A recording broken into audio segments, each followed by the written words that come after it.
Hey everyone, welcome to another video, and as you can see from the title, today we get to harvest some of these beautiful pepper juice. We have so many that are ripe, and we have 3 big plants that are actually in the ground and some that are in pots. I started these peppers from seeds way back in late winter, and by midsummer we were able to take them and repot them into bigger pots. Some of them are planted in the ground, they've just taken over, and we're at a point where we can now go and harvest some of these beautiful sweet pepper juice. So I planted some of these in the raised beds. They've done pretty well. I've also planted these in pots, and both have actually done extremely well.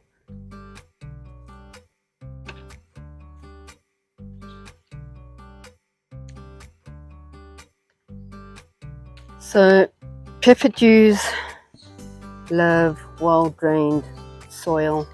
I use a mixture between compost and topsoil.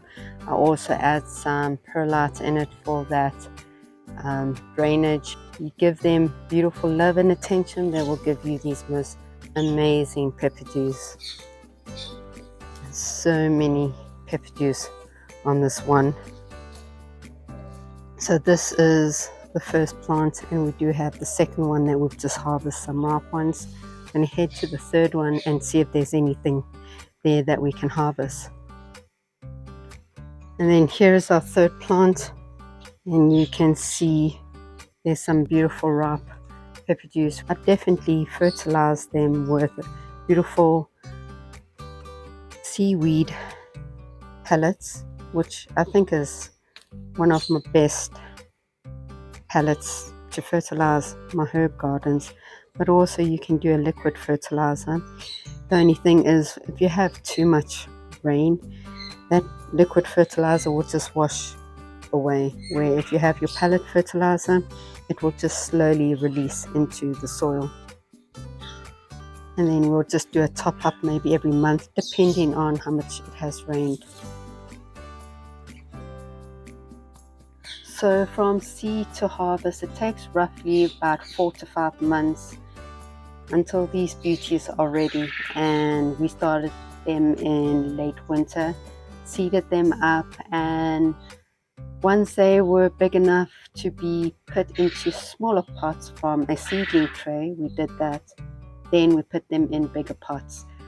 By the time I would say midsummer comes along, you'll be able to put them in your raised beds if that's the method you're going with. And if you don't have the space, you can always keep them in bigger pots. They will still give you beautiful pepper juice. So it doesn't matter if you're in a small homestead, a small garden, a balcony garden, or even have space on your window ledge, you're able to grow pepper juice in a pot. It won't give you such a big plant, but it will give you a plant where it will bear fruit. Also, pepper juice love full sun, and I think this is the only plant that doesn't really get full sun throughout the whole day. It might get maybe 4 to 5 hours of sun, where the other 2 plants that we've got on the other side of this tree gets at least 6 to 8 hours of sun. They get mostly full sun during the whole day, which is fantastic. But you can see that this pepper juice plant is bearing as many pepper juice as the other 2.